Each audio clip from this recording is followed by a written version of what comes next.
What is life? Did you ever ask yourself that question? Why are we here? What is it all about? Well, our next guest has been asking himself that question since he was a young boy. My name is Vin Dacquino, and our next guest has written a book of poetry about life, about love. Please meet Jeff Edrich. Hi.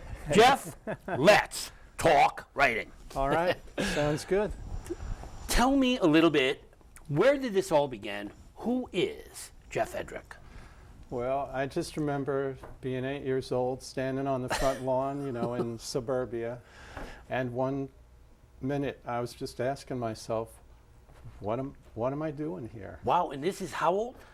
8. 8 years old? Maybe Wow. 9, because I remember the house in Matawan, New Jersey. And Wow. and I just realized that I was not just having this blind existence that I had no part in. It was like, there's a reason I'm here, isn't there? And anyway, I asked I was born Jewish. I asked the rabbi, what am I doing here?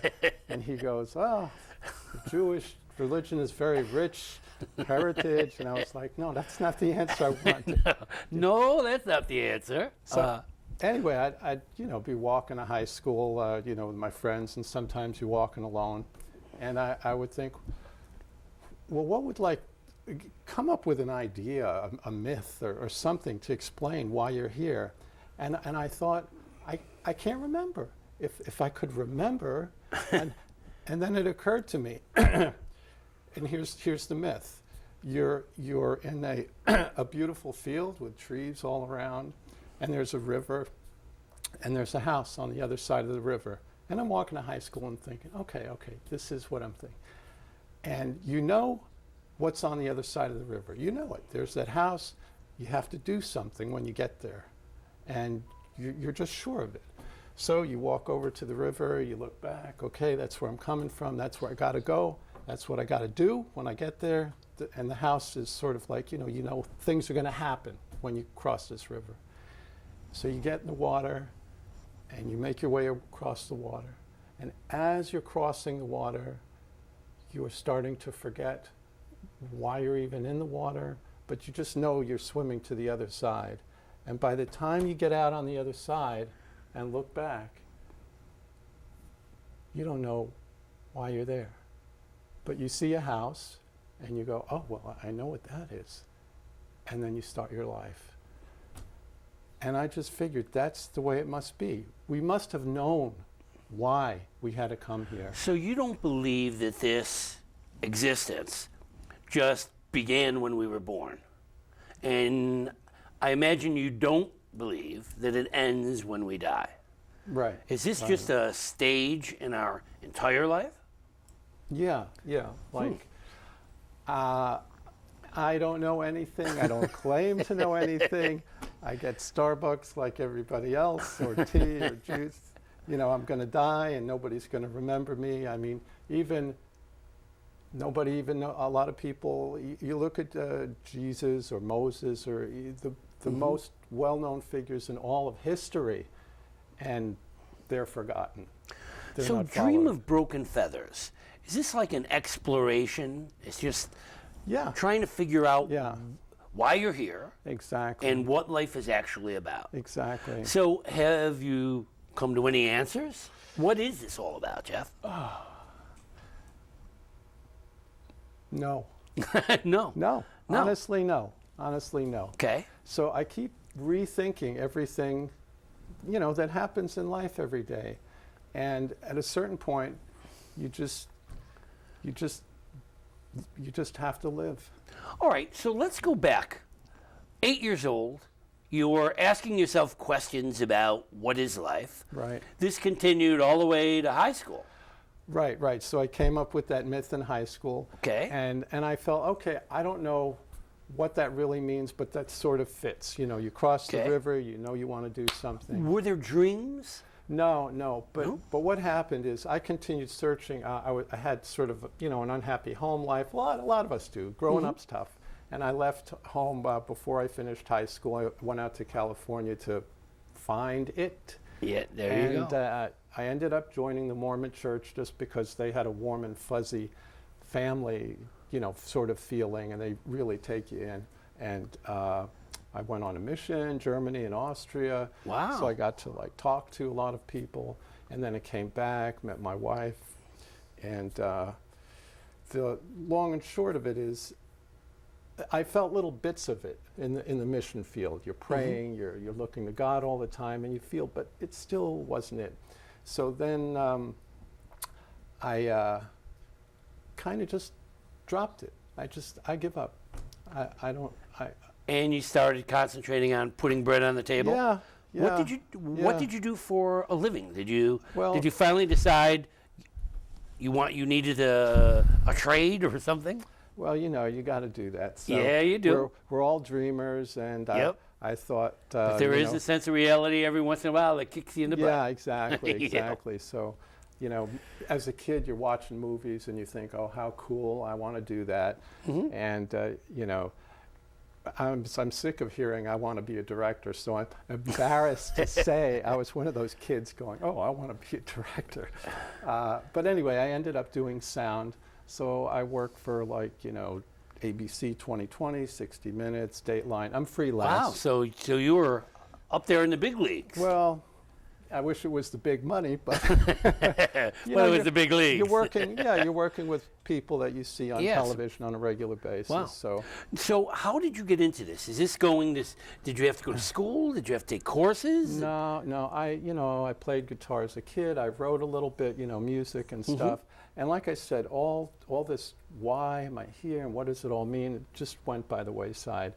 And I got into the routine of life and was terribly depressed. Wow. And just, a lot of us are, and we just deal with it. Well, that's the way it is. Did any writing happen during that depression? Well, yes. Oh, that's good. Yeah. I was working on a long-term project with somebody who turned out to be like a soulmate, and we would correspond by email. And through the correspondences, I started to reach deeper and deeper into the old Jeff, who used to wonder what was going on. Wow, so you started wondering again. Yeah, and I would write, and suddenly I got emails back saying, do you know you could write? And I was like, really? And then I felt inspired.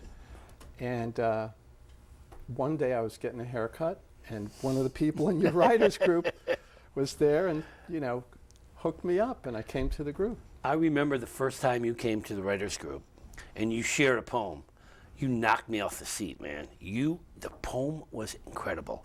You have a way of reaching something deep inside, not only deep inside of you, deep inside of me. And I remember the people in that writers group just absolutely amazed at your work. So you began to find yourself through the poetry. Yeah. Now, was there a particular poem that started this whole thing, or?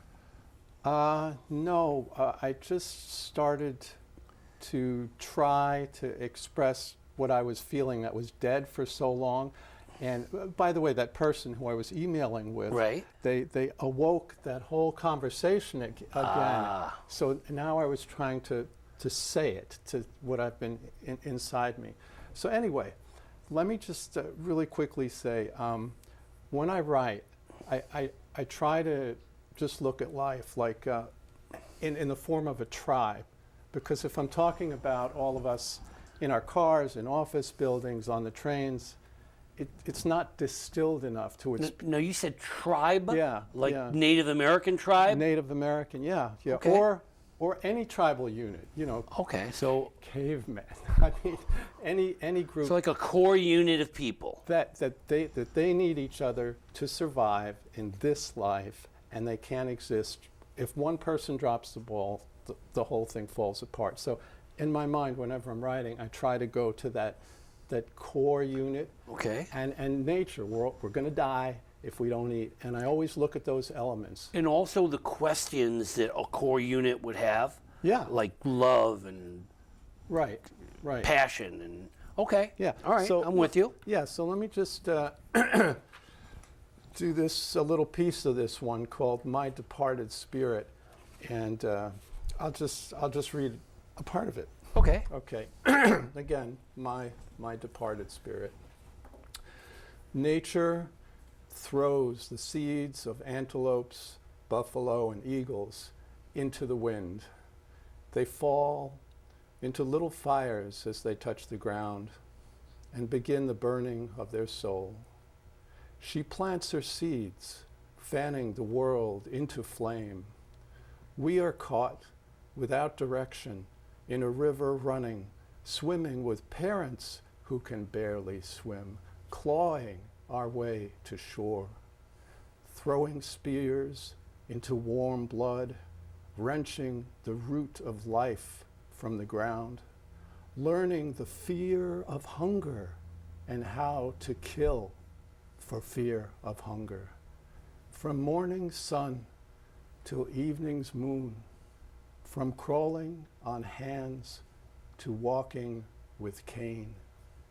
The arm of my father's bow has long been still. From the will of my mother's hands, woven threads of running life hang. The wake of my children behind the distant waterfall, their laughter a memory playing in the stream. My breath still like the mountain. I hear the running paws of earth and feathers in the wind. The fire of my life has burned to its end. Beautifully done. Question. Yeah. Do you feel the connection to whatever life you had before this one? No, and it's so ridiculous because that's what it points to. When I read that, it sounds like, oh, dude, you've been in a trance, you connected with the people around the fire. Yeah. But I guess that must be happening on some level because I feel. Yeah, that there's something, some connection. Yeah. You know, I've done a lot of work with with hauntings, Right. and working with spirits. And there was a time when I just didn't think about spirits. Well, more recently, I've been doing a lot of thinking about them, and the fact that dead people live here, that we share this world with spirits that came before us. Do you believe that as well? That there are spirits that we share this earth with? That's my sense. My sense of it is that they're right here. Are they calling you? If I open myself and invite them to help me, then they're there. When you write, are you opening those doors? Always. Always. Always. Mhm. Always. Yep. So Always. writing for you might be a way to channel the spirits. What is the main thing those spirits are saying to Jeff?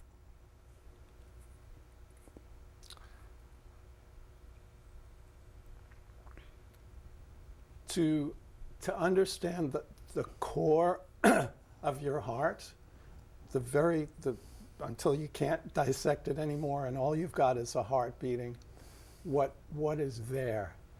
And it's always telling me, if you're going to write anything at all, it has to be your heart pressing out into the world in some way. See, I hear that when you say tribal. I hear needs. Tribal to me means tending to your needs. Today, I don't think we so much as tend to our needs, more to our wants. And Yeah, we're so right. busy Yeah. dealing with our wants that we forget our needs. Or the other way around, that there's just so many wants that we don't get to the core of who we really are. Right, exactly, because you may need love, you may feel insecure, you may feel unwanted, and then you act out behaviors, you'll buy things to make up for all those things you're lacking. You get the cool car, you want the cool girlfriend, or whatever it is, you want power. Yep. Maybe your past cars and Our girlfriends. wants replace our needs. Yeah, and I think our need really is what I believe is just a desire for all of us to embrace each other. It's like, I'm alive, you're alive. Oh my God. Yep. And I think the first impulse is your heart reaching out. And then everything else gets in the way and ruins it. Yeah. And so when I'm writing, I always try to go back to that spot, you know, where there's like no hunger, no suffering. There's just, oh my God, I'm alive. I sometimes go back to Waldo and Emerson and Walden. Waldo, to Walden and Emerson, and I just keep hearing, you know, sometimes you're so busy walking forward that you don't see the flowers, you don't smell the air. Jeff, what is love? What is love? Okay, well, the thing I've been trying to do recently, instead of thinking, well, how does this all fit together? I've been feeling that that heart feeling pushing out and thinking about how do you describe love? And it's been done forever. And there's a billion different songs about love and writing. But I keep stripping things away. And here's something I wrote recently about love. I love you. I have taken all my clothes off. I have taken my life off. I have placed my heart on the table. I have placed my bones in the earth. I have opened my spirit into the wind. I have let the push of my desire evaporate. I have only one thing left, the memory of you. Without my clothes, without my life, without my heart, without my bones, without my spirit, without the push of my desire, I have only one thing left. I love you. I remember watching the movie Billy Elliot, which was one of my favorite movies, because one of my big themes is being yourself, realizing that, no, I'm not different, I'm unique. Okay, yeah. Making something special of being different. This difference in you, this feeling of being special, when you write, what is it like? In this movie, Billy Elliot, I'll never forget when he had just danced for a panel, and he was ready to walk out the door, and someone said, Billy, how do you feel when you dance? And his face just glowed, and he said, electric runs through me. Jeff, how do you feel when you write? Is it a new person? Are you entering into some kind of trance? It's coming to me as you're saying, and it's so simple. I feel like I'm home. Home. It's where you need to be. I feel so, there's no more worrying about what I have to do tomorrow, about all the mistakes I've made in my life, about all the mistakes I'm making right now that I don't even know, about all the fears I'm not facing that I should face. When I'm writing and I'm in that space, none of those things exist. Yep. I'm in utter comfort and peace. And the muse, inspiration, ancestors, spirits, the dead, my own heart, it's all just flowing. And I'm just feeling a shape of something coming out, like why you love someone, or what loss is like, or there how have been live. moments in my life when I just realized that this is like a turning point, an awakening. And one of those moments was when I realized that once I entered this world, the only person I would be with from the first breath to the last is me. Regardless of how close I am to anybody Yeah. The only one who's going to be with me from the beginning to the end is me. And that this world really does revolve around me in many ways.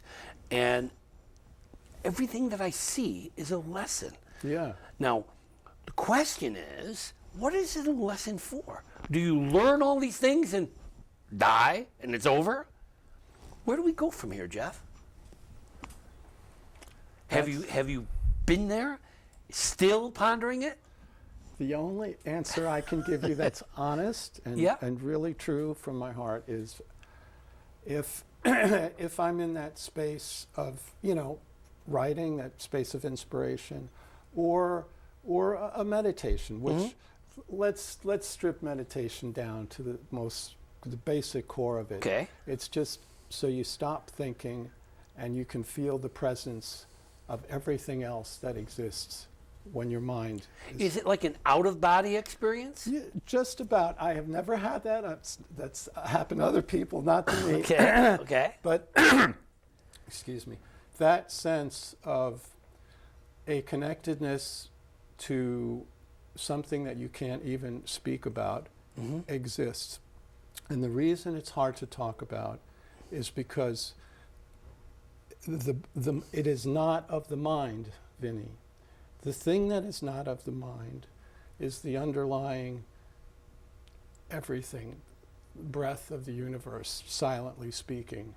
The mind is always trying to this is a book, it's square, it's in color, Yeah. it's here, I want Striving to make sense. make sense of everything, it's that, but the just of everything. And so when you were saying, what is it? What, are we coming back? Are we this? It's like, I don't know, but I know there's one place that I can sometimes access. Sometimes. Okay. Because, hey, I got to get to work, Yep, I want that's my right. I'm looking at the coffee. Should I meditate or have my coffee?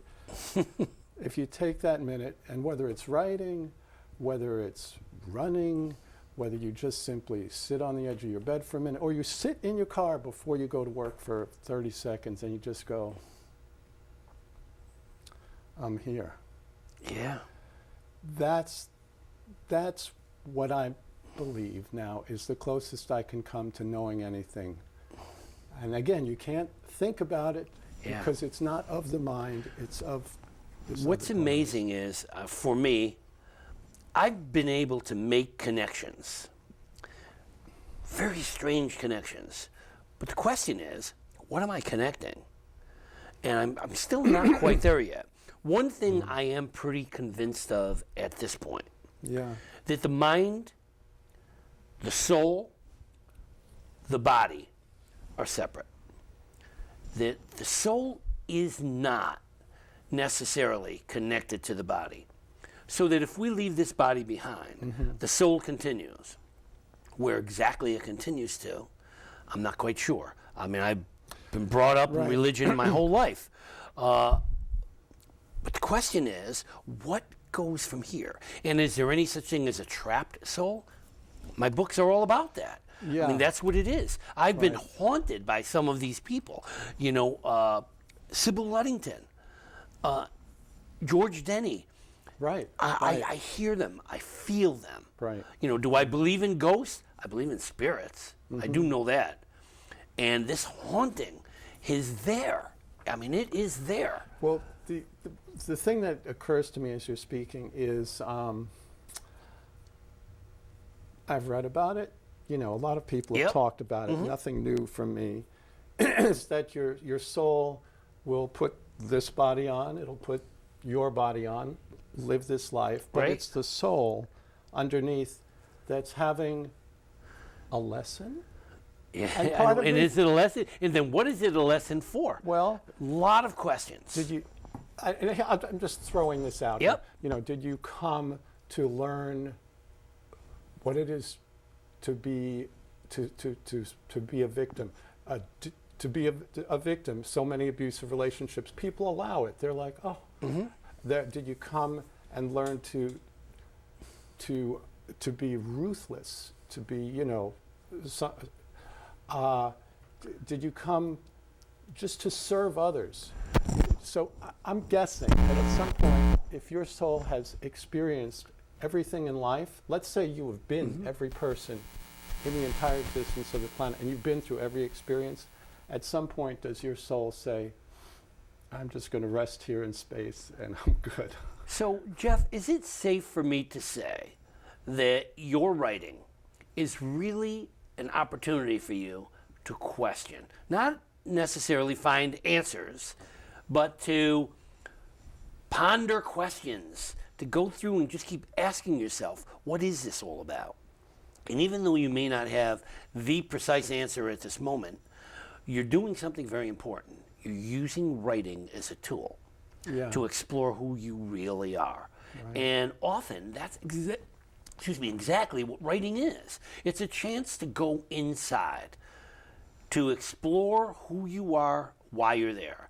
So I have a big question for you. In all of this exploration, now that we have this wonderful book, Dream of Broken Feathers, is there another book on the way? Yes. Talk to me a little bit about that. Well, the other book is not so rooted in loss and, the very essence of spirit and death and coming into life and death and coming into life. This new book, I'm allowing myself to have a little fun and just talk about more ordinary things, but always have that connection to the core where it comes from. When is this book underway already? Oh yeah, I'm like 100 pages. So wow. I'm probably gonna, it's silly, but I don't feel it's a book until it's around 200 pages. Well, here's the good news. Dream of Broken Feathers is already available. You can pick that up, and there's a new book on the way. And we have had the wonderful opportunity of sharing a little bit of your heart, a little bit of your soul. Jeff, I can't thank you enough for being with us today. Thank you, Vinny. It's inspiring. You must read this book. You will be amazed at what it has to say. I'd like to thank you for joining us today. It has been a pleasure to have you with us.